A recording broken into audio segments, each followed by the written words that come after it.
Hey guys, it's Oluchi for Ways Breakfast. Thanks for always tuning in. Our research has shown that you're probably not subscribed to our channel. What are you waiting for? Make sure you hit that subscribe button below so you never miss out on our latest content and stay in the loop with all things Ways. If the channel grows, it means more great content for you guys. So hit that subscribe button now.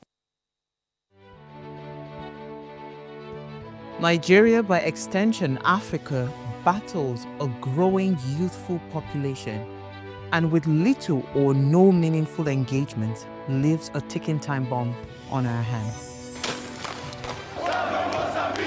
We are a blessed continent with great wealth, both in people and material.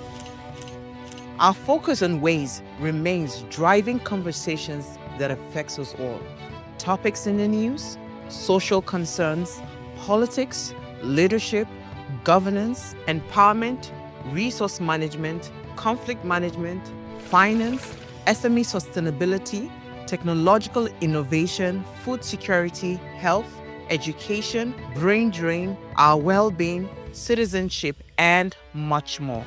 Our goal is to continuously drive these conversations, keep them burning at the table to effect a positive change both for our nation and continent. Ways, what are you saying, has a secret ingredient that completes the conversation every single episode, and that ingredient is you. Our past conversations shaped our yesterday. To shape our tomorrow, we must keep talking. So, I want to hear you. Be a part of our live conversations Mondays through Fridays. And let's all have our say.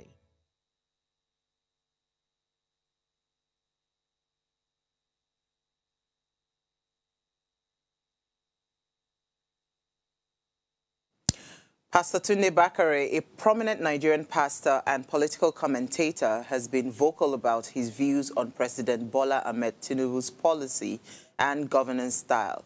As a respected religious leader and social critic, Bakare's opinion carries significant weight, and his recent statement on Tinubu's administration has also sparked widespread debate and discussion.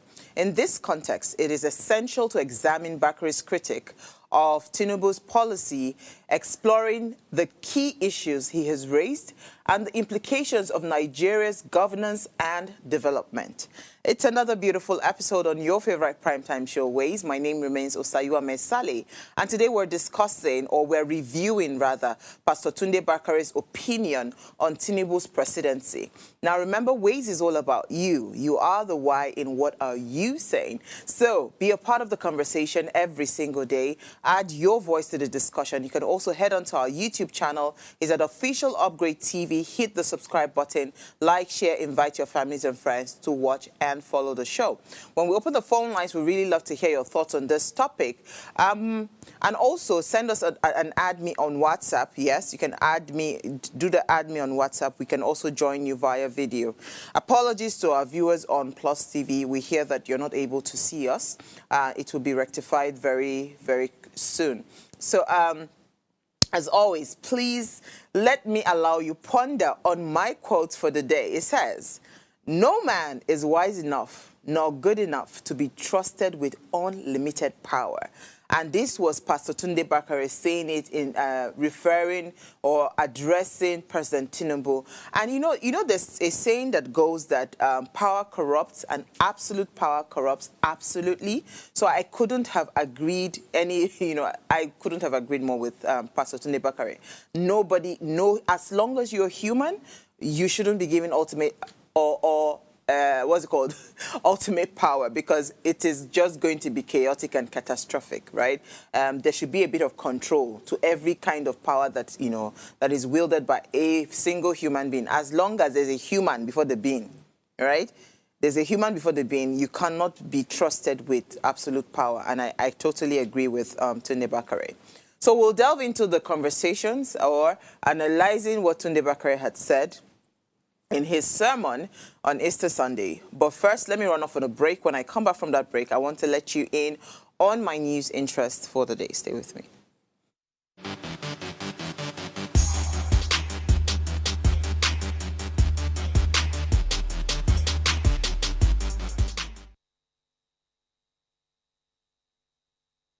All right, thanks for staying with us. I'm going to start off the news interest today with the Jakpa story. So federal government is saying that it will target ghost workers in fresh payroll. So let me pull out the story. According to the government, right? It says that the federal government, through the Office of the Accountant General of the Federation, has begun a personnel audit aimed at identifying and removing ghost workers from the federal civil service payroll. This move comes amid growing concerns over the mass exodus of civil servants, popularly known as Jakpa, many of whom reportedly continue to receive government salaries after relocating abroad. Now, the development was disclosed in a memo signed by the Director of Administration, Dauda Abdul Hamid, right? The circular addressed to all directors of finance, audit and federal pay office across ministries, departments and agencies announced the commencement of the service-wide nominal role update as a comprehensive personal audit. The memo reads in part, following the service-wide nominal role update for officers under the pool of the OAGF, and in line with the Accountant General's commitment to establishing a standardized and reliable personnel record, the AGF has approved the conduct of personnel audits exercise across the headquarters, federal pay officers, and all MDAs under the pool of the OAGF. So, now, this story actually is interesting to me in different angles. We've always heard, there has always been this, news that flies around all the time around how the government is over-bloated and how it seems like so many people that are under the payroll do not attend, do not attend, they don't go to the offices, right? But yet they are receiving salaries. Now, we have argued several times that what would it take for our government to digitize the governance system in Nigeria? Because you see, if we had a digital process, right, I don't think we will keep on having some of the issues that we're having, right? Like literally, we can easily check based on, clock-ins and all of that. I'm wondering how some of these government agencies, how they work, right? Because even within the people that are in Nigeria, that have not left Nigeria, they don't go to the office. Like, it's almost like a thing of pride that I'm a government worker now, you know? They don't go to the office, they don't show up. But at the end of the month, they get a salary, right? It's not like you have termed them working from home, staff. But within here in Nigeria, even the ones that have not left Nigeria, they run their businesses. They open different kinds of businesses, and they are at their business, their stores. Yet they are collecting salary for a job that they are not doing. So I'm just saying, beyond this Jakpa, what will it take for the government to put a standardized process that checks that people actually resume at work and they close, like that? Because it seems like federal government work is just, let me just get in, and it is free money. And we can't continue to have that. And that's why we're complaining of an over-bloated, system. Too much money goes into recurrent expenditure, and we can't continue that in this country. So this is a good move, but beyond this, how do we put a structure that helps us, continue to fine-tune that process, that that people are actually being paid because they are actually working? So I'll move on to the next story. Plateau killings. Hunger hits IDP camps. Then NGO also, they are attempting to feed victims. So the internally displaced persons camp in Bassa and Boko local government area of Plateau are grappling with severe food shortages.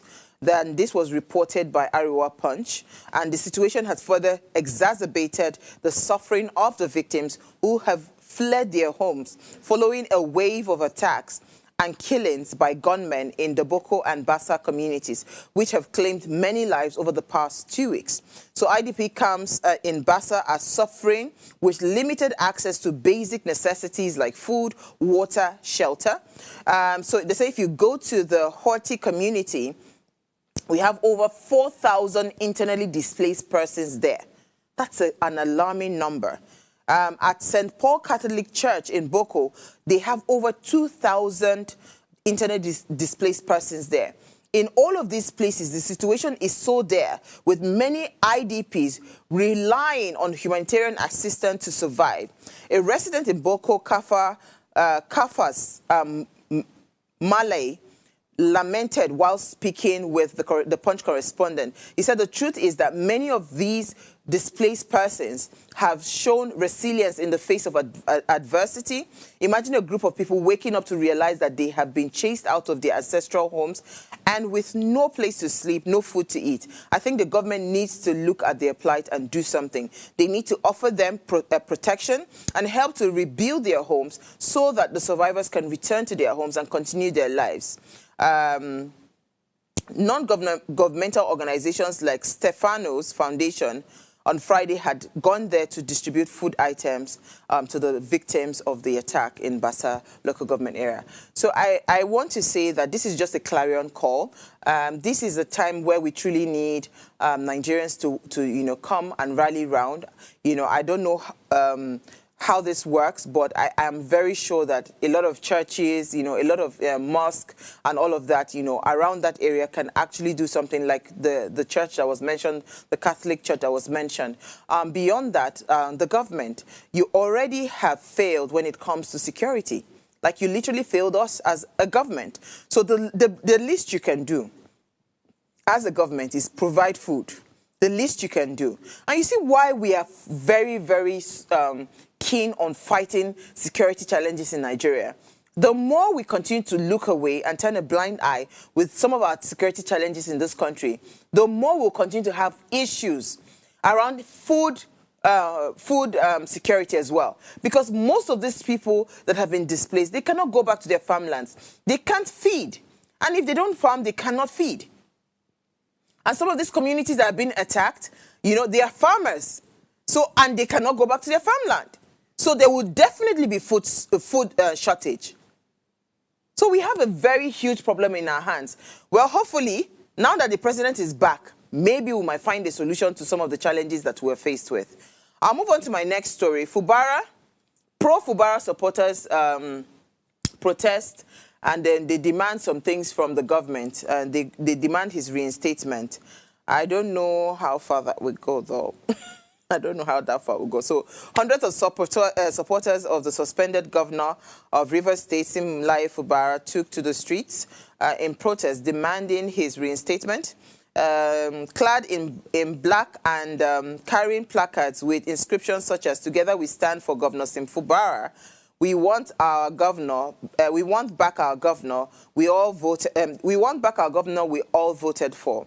Governor Fubara is the pride of Rivers people. The protesters kicked off the march from Agre Road, Old Port Harcourt Township, and they then of course went to the what's that his name? What do they call him? The person that is in charge now. So this is the latest in a series of anti and pro protests that have rocked the state since 18th of March, when President Bola Ahmed Tinubu had declared the emergency in the state and suspended the governor and his deputy. Now, again, I saw another report where they say that some of these pro-Fubara supporters, they've also, what's the word now? They've also gone spiritual. So there's going to be some spiritual, approach to the situation. That's very interesting. I'll take another story before I move on to my final story.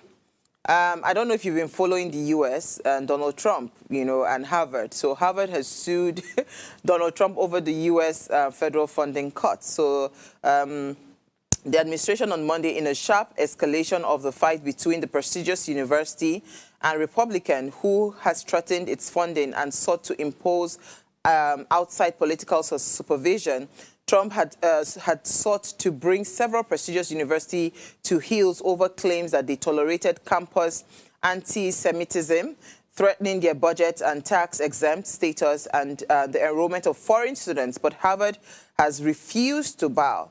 This case involves the government's efforts to use the withholding of federal funding as leverage to gain control over the academic decision academic decision-making at Harvard. The Ivy League university said in a lawsuit that they filed in the Massachusetts federal court, that named several other institutions targeted by Trump. The government's action flouts not just the First Amendment, but also federal laws and regulations, said the complainant. And they also called Trump's action arbitrary and capricious when you're dealing with Harvard professors. Trump is furious at Harvard for rejecting government supervision of its administration, hiring practices and political slant, and last week ordered the freezing of $2.2 billion in federal funding to the storied institution. And the lawsuit calls for the freezing of the funds and condition imposed on the federal grants to be declared unlawful, as well as for the Trump administration to pay Harvard's cost. So this is a back and forth. This is a show of, okay, let's see who is going to bow. So between Harvard and the President Donald Trump's administration. I don't know if I have anything to say about this, honestly speaking, because there's just a lot that is going on in the U.S. right now. And it seems like President Donald Trump, has kind of like had certain things that probably he bottled up for a bit, and he's trying to just correct some of those things, or just take them head on. So I don't know how this is going to pan out, but we're going to keep an eye on it. Honestly speaking, I just thought to mention it that the problem is not only in Nigeria. So Pastor Poju Oyemade is my final story for the day. Do we have a video? I don't know if we do. Okay, you know what? Let's just listen to that audio. I now found a group of people, and people have been programmed on social media to hate their country, which is self-hatred. I was in America. I sat down with some Nigerians, and they started. I told them, I said, listen, before you continue, Nigeria, a person will graduate as a medical doctor and spend $500,000 throughout to become a doctor. Throughout. I said in America, and they're working in Johns Hopkins. Go and ask them how much. You graduate from Johns Hopkins, you graduate from Harvard as a doctor, and you spend $2,000. Are you okay? Do you know how much money you spend? Now, Nigerians are ungrateful. They will go through everything, education. How much do they spend there? Go there. I said, look, you will see a Nigerian, if they tell him in Nigeria to do 2 jobs, he will cost your life out. He will come to America, wake up in the morning, do first job, do second job, do Uber, and do everything he's doing. I said, if they put the fraction of this energy they put here in their country, they will have blown. They kept quiet. He told me, he said, listen, what's the unemployment rate in Nigeria? I said, we don't calculate unemployment rate. He said, no, you must give me a figure. I said, there's no figure. Nigeria, there's nothing like that. Let me tell you why. Yaba did a trade, they were just for church members to sell things. I thought they just put out tents like this, 1, 2, 3. In the car park. I thought, I wasn't saying this thing is a waste of time. One lady said,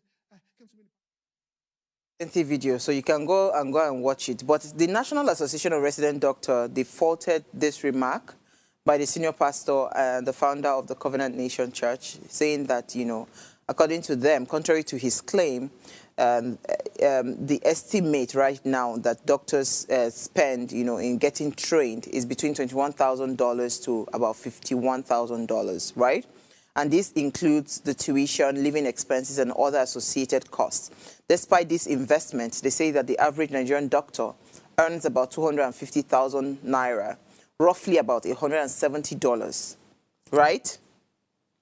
A very stark contrast to their counterparts in the U.S., where training costs around $275,000 and the average monthly salary is about $16,000.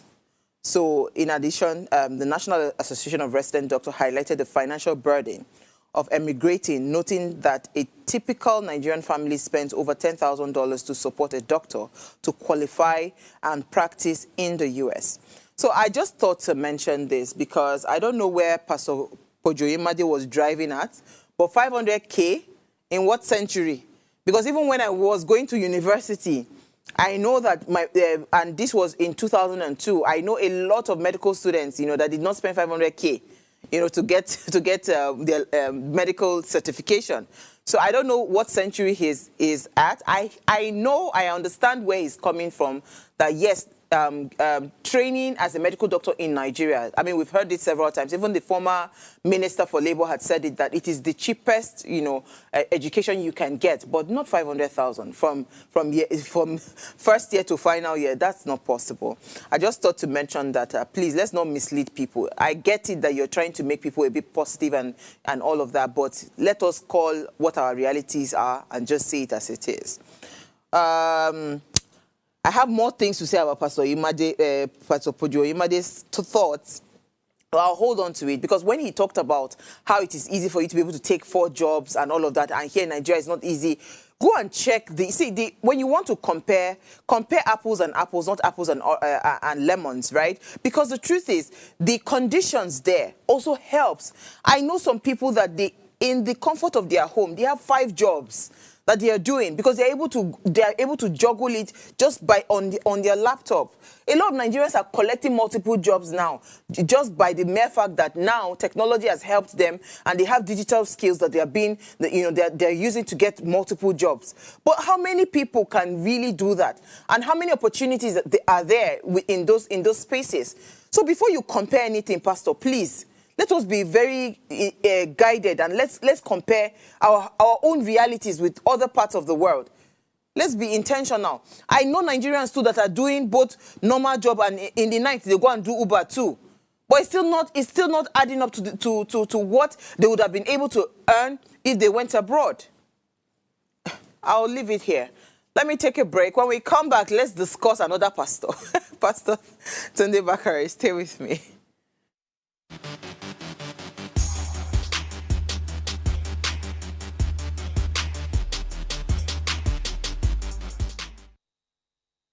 Life is made up of moments, some that fill us with joy, others that test our strength.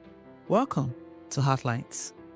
This is our space to explore the highs and lows of human connection, the love, the heartbreak, and resilience that shapes our life. From relationships to friendships, parenting to partnerships, and so much more. Every week, we share stories and conversations that define us, navigating love, separations, the struggles of parenting, dealing with anxiety and managing the pressures and stress of life. Real conversations that bring us closer, helping us heal, grow, and connect. So join me Mondays through Fridays at 10 p.m. for Heartlines, the show where we'll connect hearts, have real conversations with real people, one story at a time.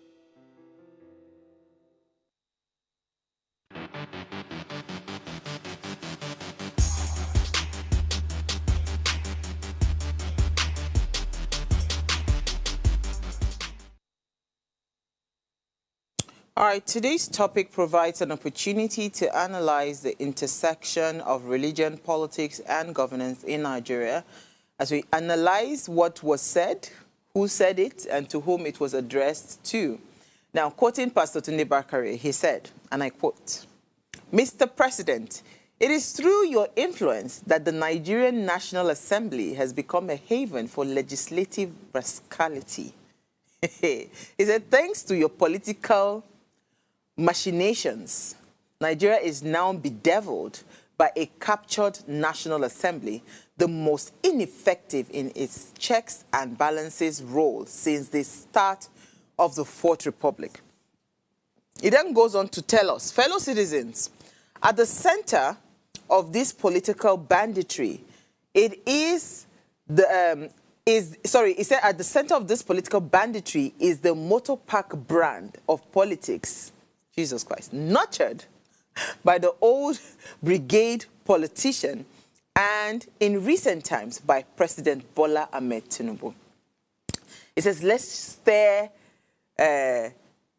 So he went on, right? And of course, and when I just saw it, I said, yeah, Basbos. Because it's been a long time we saw a clergyman, right, speak up against power or speak up against leadership. Do we want to listen in a bit on that speech then and I'll come back?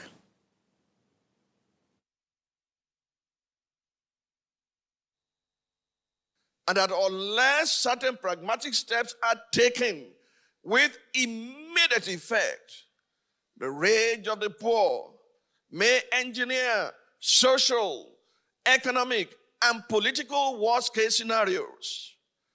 To avert the full-blown breakdown of law and order in our fragile democracy and the intervention of our already battle-weary armed forces, I offer timely counsel to the Nigerian government and led prayers for the administration of President Bola Ahmed Tinubu on Sunday, January 12, 2025.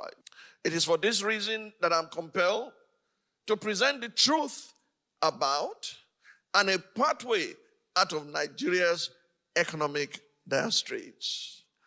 I'm now proceeding to the economic challenge before President Bola Ahmed Tinubu. As we may recall, the renewed hope upon which the president rode to power began to dwindle from day one, with the mishandling of such sensitive transactions as the fuel subsidy and exchange rate regimes, and even the coup in Niger. Within a year and a half of this administration, the implementation of the otherwise audacious economic policies triggered an avalanche of economic hardships for the Nigerian people. It led to excruciating food inflation, with over 1 million additional Nigerians thrown into severe food insecurity. It further led to an over 430% increase in fuel price as of October 2024. At the same time, Nigeria experienced the highest ever rate of currency depreciation and the lowest foreign direct investment record, going by data traced back to 2013, even as multinationals began to exit the country. To capture in data the despondency experienced by Nigerians as a result of the reforms, my attention was drawn to the misery index, which is the sum of unemployment and inflation rates. According to the Nigerian Economic Summit Group, NESG, Nigeria has one of the world's highest misery indexes, with many Nigerians experiencing a cost of living crisis and weak purchasing power due to rising inflation. Furthermore, a July 2024 report by the Financial Times describes the conundrum in these words. In the nearly 15 months since Bola Tinubu became president, he has forced his 220 million fellow Nigerians to swallow some bitter medicine. He removed the generous fuel subsidy, one of the few benefits citizens receive from their inefficient and corrupt state. He allowed the country currency, the naira, to enter free fall, fueling imported inflation and triggering the worst cost of living crisis in a generation. These measures have pushed tens of millions of already impoverished people deeper into misery. The stampede deaths. All right, so let's strip his points one after the other. So he talked on economic hardship, right? Pastor Tunde Bakare highlighted the struggles Nigerians face, citing a significant increase in food prices, fuel hikes over, of course, if you know the percentage right now, it's over 430%, the fuel hike, and also the deepening cost of living crisis. Like he rightly put, there's a lot of crisis right now. People are unable to just, afford basic things, right? Then he moved on to touching on the leadership style of our president. He accused President Tinubu of promoting a motor-park brand of politics that has led to legislative disorder and erosion of constitutional governance. So when we see the kind of transactions that go on or that goes on within our National Assembly, it then gives us very high cause for worry. It seems like there is no challenge at all. We saw what had happened in River State, let's just put that as, because that's the obvious case in point, where the president declared, a state of emergency. And not only that, he also went further to suspend the governor, his deputy, and the members of the State House of Assembly. And, based on all the consultations and, legalities, that people had come up with to say that these things were not, constitutionally right, yet the National Assembly just went on and stamped it. So that's why Pastor Tunde Bakare then accused the National Assembly of being something that we have all said, here.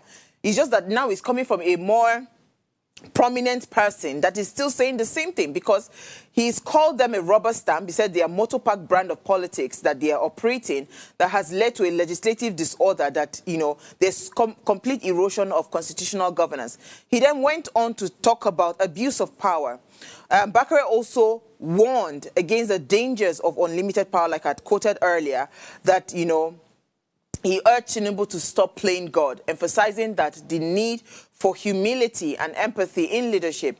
I mean, for us to be able to govern a country like Nigeria, there has to be some level of empathy. There has to be some level of, I think, I need my people to blossom, just like the way probably I am succeeding. I want everybody in Nigeria to succeed. And that's an example you would see with the African leader called Traoré, right? Everybody that has spoken about that man in Burkina Faso, they've said so many amazing things. And you can tell that he is a pro-African leader, is a leader that wants the success and the prosperity of his people. I mean, those are the kinds of things that shows that that leader is empathetic, right?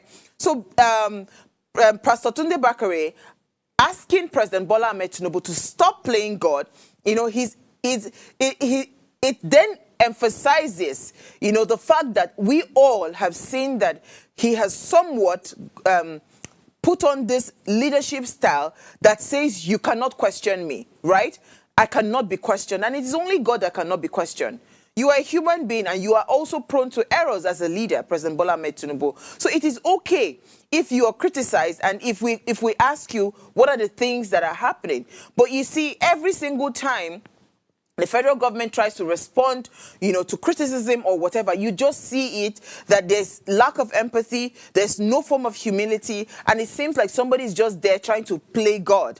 And which is why the clergyman, it's not the word that said it, has called him out to say he should stop playing God. He also touched on governance, where he criticized the weakening of the democratic institutions, particularly the legislature. So we're going back again to the National Assembly under President Bola Ahmed Tinubu's leadership. And he also called for more responsible and accountable approach to governance. Remember, he made reference that imagine if it was this National Assembly that was present when then President Olusegun Obasanjo wanted a third term. What do you think would have happened? I'll leave that to you to answer, right?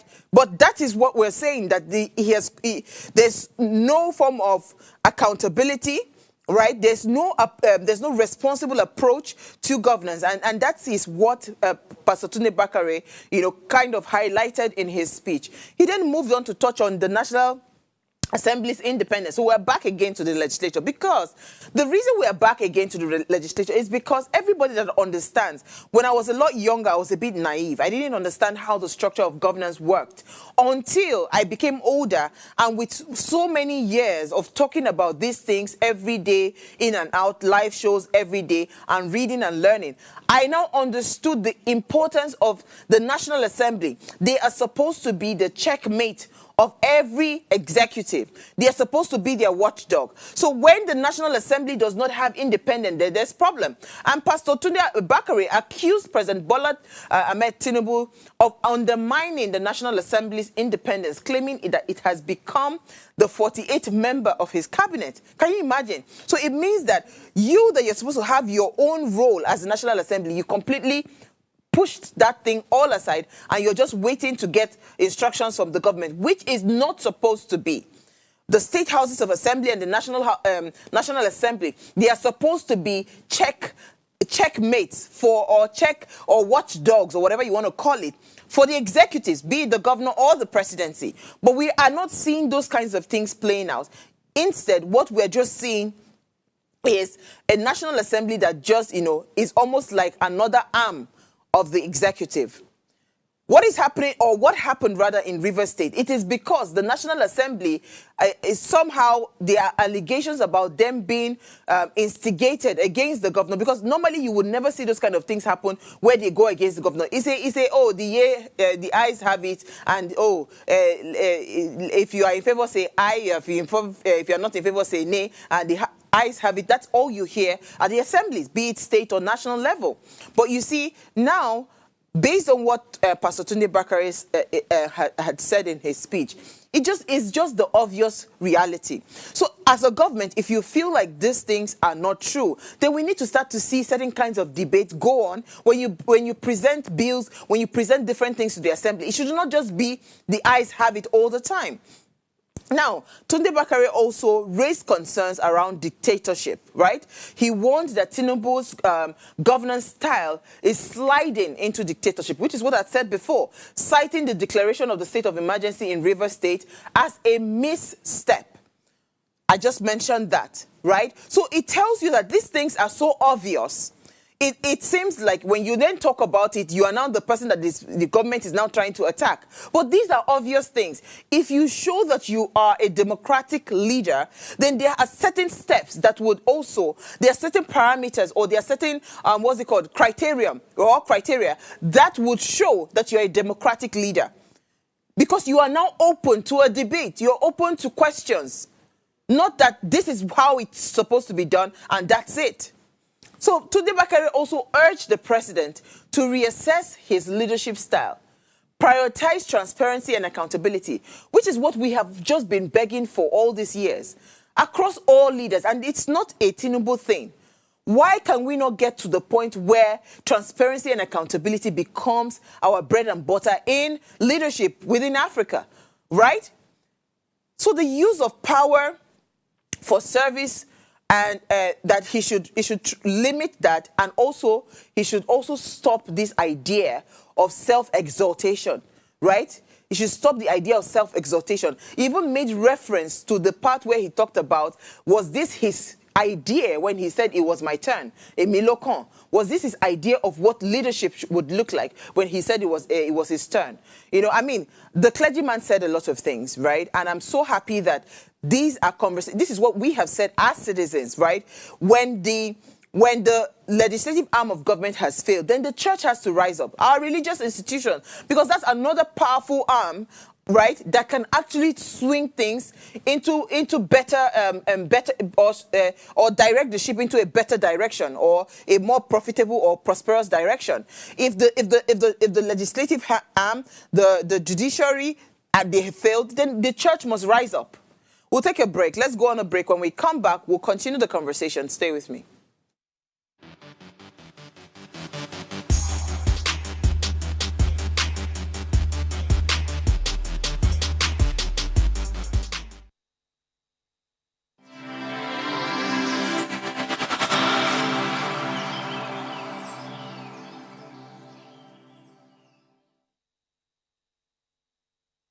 Tell us you're a Nigerian without saying a word. Energy security is one of the most pressing issues for many developing countries like Nigeria. And if there's going to be any meaningful progress, addressing our energy issues is non-negotiable. I need to see light for my house. Make them do something. Band A is expensive. I literally have to turn off all my appliances just to reduce costs. We need light. Introducing the Energy Outlook, your go-to show for everything energy. Every week, we'll bring you the latest insights, innovation, and in-depth analysis of Nigeria's energy sector. From policy discussions to regulatory insights, we'll analyze the key decisions influencing growth and sustainability in the energy sector. We'll bring you the human stories behind the headlines, giving you a personal perspective on the broader energy challenges. Join me every Friday at 6 p.m. for the Energy Outlook, your guide to the future of energy, where energy means business.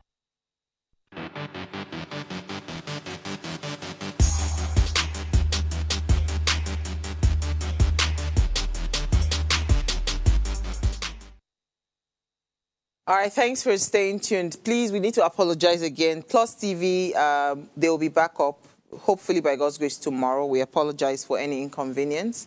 You can just share the YouTube link as you're watching it, to the people that are supposed to be watching. Now, if you just tuned in, we are reviewing Pastor Tunde Bakare's opinion on President Tinubu's presidency.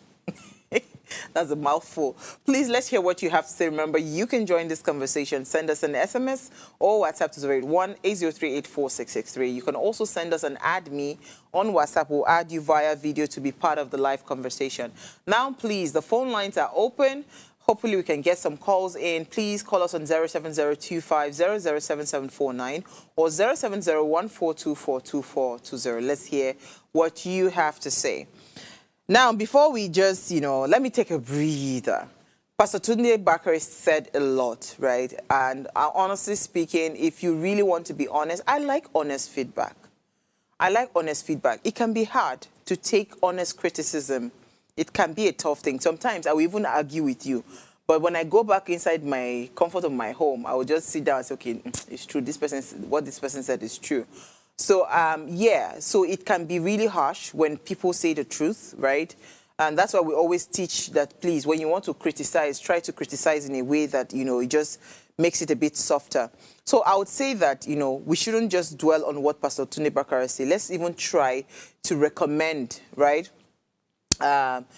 Based on some of the concerns that Pastor Tunde Bakare raised, let's even try to recommend, because these are things like, even this recommendation I'm about to recommend, I know that the government knows, but let us just keep talking. Let's keep saying it like they do not know. So based on what he said, I think a good solution would be to reassess our economic policies. Tinubu's administration should actually reconsider some of his economic policies. I love what they've done with the Dangote refinery, ensuring that they keep the price, sale of crude to Dangote at Naira. Beyond that, let us revive all other refineries, because again, we risk we risk that monopoly, style, if Dangote is the only person or the only refinery that is functioning. That is also a big problem for us.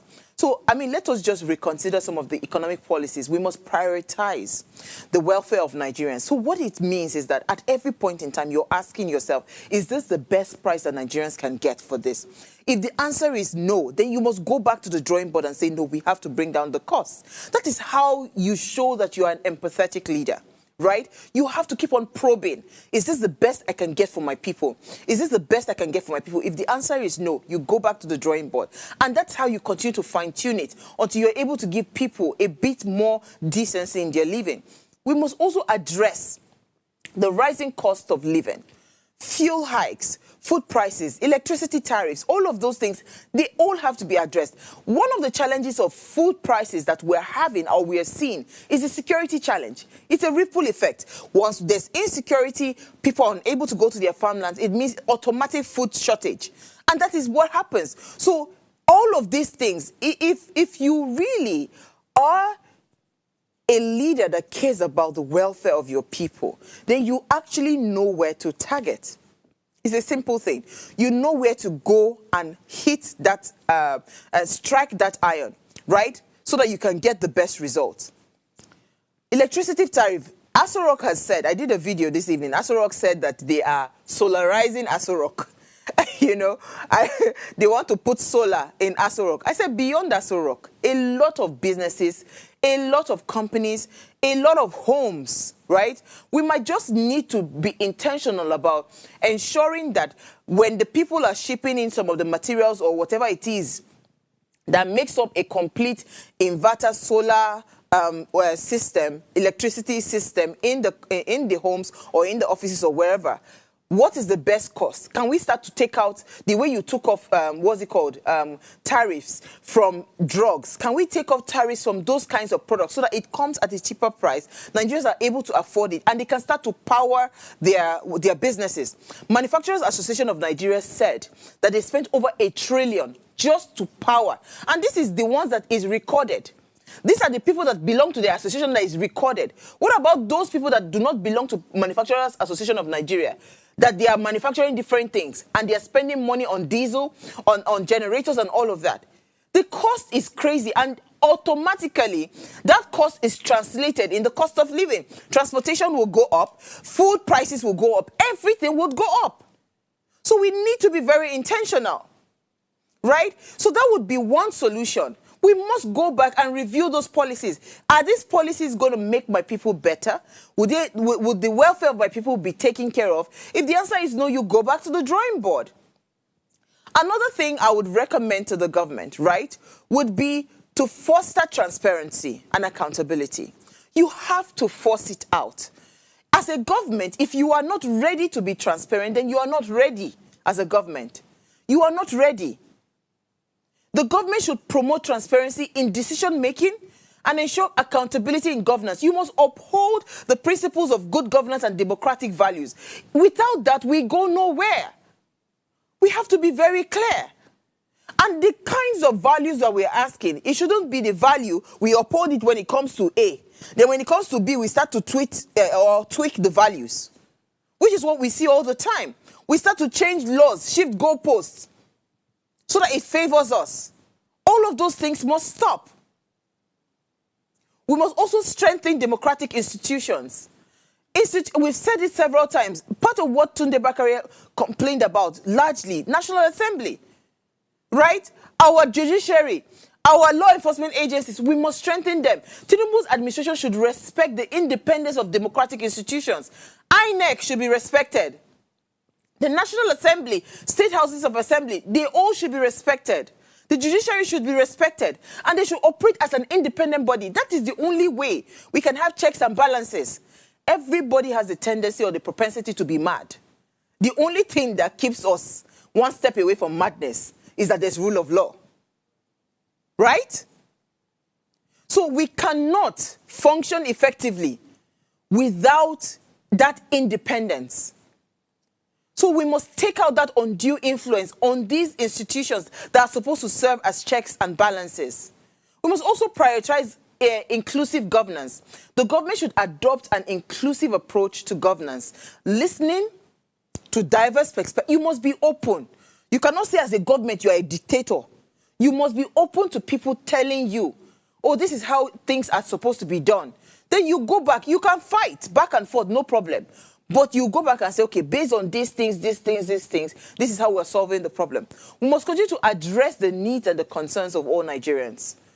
And that way, it is where the only way you can do that, it is also when you are ready to listen to every Nigerian. Right? Tinubu's administration should also focus on fighting corruption. And this is not lip service, particularly amongst individuals and corporations that have plundered Nigeria's resources, and ensure that those responsible are held accountable. Unfortunately, the people that have put their fangs deep into, the national coffers, they are high and mighty people in the society. Unfortunately, how we are going to solve this problem, I don't know. But it takes willpower for the government to say enough is enough. Even me, I chop, but you know what? No more eating.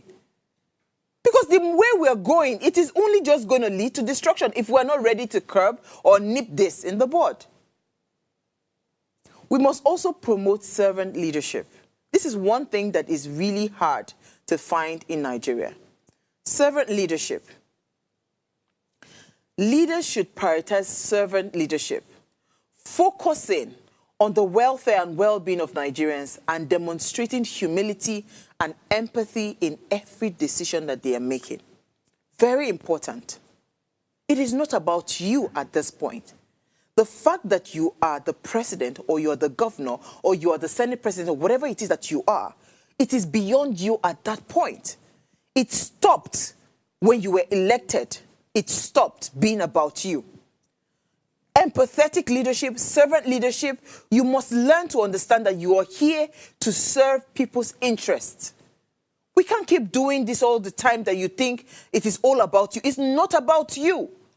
There are over 200 million lives at stake. We must also uphold the rule of law. Government should respect the rule of law and the Constitution ensuring that actions are lawful and just, and avoiding any actions that could be seen as dictatorial. I've said this thing, I'll repeat it again. We're not in a dictatorship, we're in a democracy. And if we must move under the laws of democracy, except if you tell us that you know they do democracy again. Then we all go back and sit down and say, okay, you know what? Democracy is not serving us. Dictatorship is not serving us. What can we do? Maybe we'll find a middle ground. But if you have called your country a democratic nation, then you must abide by the laws of democracy. I mean, that's the only decent thing to do. Okay. I'm going to take some comments. Okay. Okay. Yes, I've apologized about Plus TV. Do we have more comments here? Okay, so let me take a WhatsApp comment, then I'll come back to wrap up this conversation. I like to calm down. Whenever I'm getting to that stage, I will just calm down. Somebody says, the burden of calling the government with this level of warped priorities is enormous. For a few, almost like the lone voice of John the Baptist crying in the wilderness. Many more advocates of good governance need to rise up, else we all sink as a nation. Pray for many more voices to join you in this. Thank you so much. You didn't leave your name. Thank you. The reality is, this is our country. I've said this several times for those that care to listen. I have the opportunity to leave this country in a heartbeat. I don't think God has given me that freedom to leave. Some of us might never leave Nigeria. We can just go on holidays and come back. Because this is my home, right? And I really want to see that Nigeria that would be prosperous, that would give room for people to just blossom and grow. And it can only happen when we start to have leaders that look beyond self and they start to think collective. They start to think national. They start to think, you know what? There are over 200 million people's lives at stake. So, Pastor Tunde Bakare's critic of President Bola Ahmed Tinubu's presidency is only just another highlight, right? He's just only highlighting some of the concerns that we have all talked about around our economy, you know, the economic hardship, leadership style, the democratic governance and accountability. All of these things are not new. Like, literally, we shout about this every single day. Just go on social media, you will see all of it, right? His statement emphasizes the need for servant leadership. That's all I saw when I saw Pastor Tunde Bakare's speech. He was emphasizing on servant leadership, empathetic leadership. He was also emphasizing on transparency and inclusive governance.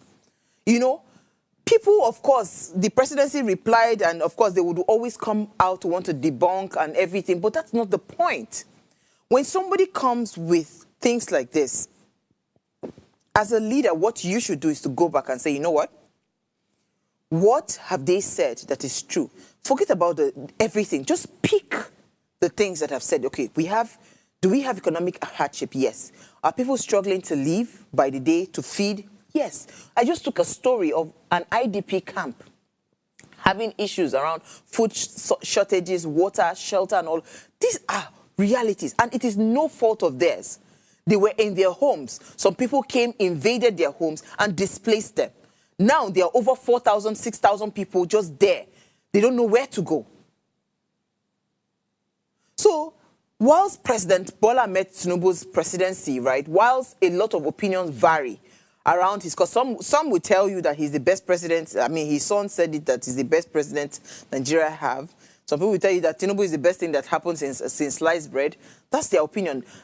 People's opinion vary, and I'm not here to either agree or not disagree. I'm here to just point out the things that I see on a daily basis. Pastor Tunde Bakare's perspective, right, offers valuable insight into the challenges that Nigeria is faced with and the importance of responsible leadership. At least he's not a TikTok person insulting the president. He has not called the person, he has not called him names, right? So at least to some extent, it would be decent enough for the president to go back and re-watch this video, right? And listen keenly with the intention to want to solve the problem. His criticism, right, or his critique of the president encourages the president's administration to prioritize the welfare of Nigerians and to also uphold democratic values. Uphold democratic values. Those are the things he's asking for. Give us better welfare, that we are living and we feel like we are citizens, that is being taken care of. And uphold some of the democratic values. If we say we are a democracy, then let there be independence within the INEC, within the legislative arm, within the judicial arm, even our law enforcement agencies. Let it not be that you have people that are just doing your bidding. We should end all of those. Democracy is the government of the people, by the people, and for the people. If you are a democratically elected leader, everything you should eat, sleep, breathe the people. I listened to Professor Dora Quinley, God rest her soul, Nigerian Info on radio. Which day was it? Was it on Saturday? I can't remember now. They did a fantastic documentary on her. Was it Saturday or Monday? I can't remember. And she was saying it, that the moment they gave her that role as DG of NAFDAC, she had a sense of duty. That not under her watch again will people, because before that time, they were placebo drugs. People were just, they were just unaliving people with fake drugs everywhere. There were no standards. But she held it and said, you know what, for the fact that she was given this role, under her watch, things will be better. And she did an amazing job. She did a fantastic job. But guess what it took? Will. And that is what we lack today. Where is that leader that is willing to look away from all the corruption? Where is that leader that is willing to look away? We are looking for that leader. So, Pastor Tunde Bakare's critic encourages Tinubu's administration to prioritize the welfare of Nigerians and to also uphold democratic values. He must uphold it. Stop these rhetorics. And it is not all about you. It is not all about you. We should end this Nigeria that is all about every 4 years election. We should stop it. We need governance in this country. And we need good governance. All right, thank you so much for watching. Yes, good talk, sister. Thank you so much on YouTube. Thank you so much for watching. Please remember to keep sharing the links. When you share those links, it helps us to grow and we'll continue to spread, the message. We will continue to contribute our quota. We are not going to stop talking. Me, I won't stop talking, right? Until Jesus comes. Before I go, ensure you subscribe to our YouTube channel. It's at Official Upgrade TV. You can interact with us further. Drop your comment and most importantly, follow all our engagements on social media. Remember to like, share, invite your families and friends to watch and follow the conversation. If you missed our quotes from today, not from me, from Pastor Tunde Bakare himself. It says, no man is wise enough nor good enough to be trusted with unlimited power. And I think this is just a perfect quote. Power corrupts and absolute power corrupts absolutely. So we need to be able to put some checks and balances to the kinds of leaders that we have in this country. And that can only be done when our institutions become independent. I'll see you guys tomorrow at 8 p.m. Enjoy the rest of your evening. Nigeria, by extension Africa, battles a growing youthful population and with little or no meaningful engagement leaves a ticking time bomb on our hands. We are a blessed continent with great wealth, both in people and material. Our focus on ways remains driving conversations that affects us all. Topics in the news, social concerns, politics, leadership, governance, empowerment, resource management, conflict management, finance, SME sustainability, technological innovation, food security, health, education, brain drain, our well-being, citizenship, and much more. Our goal is to continuously drive these conversations, keep them burning at the table to effect a positive change, both for our nation and continent.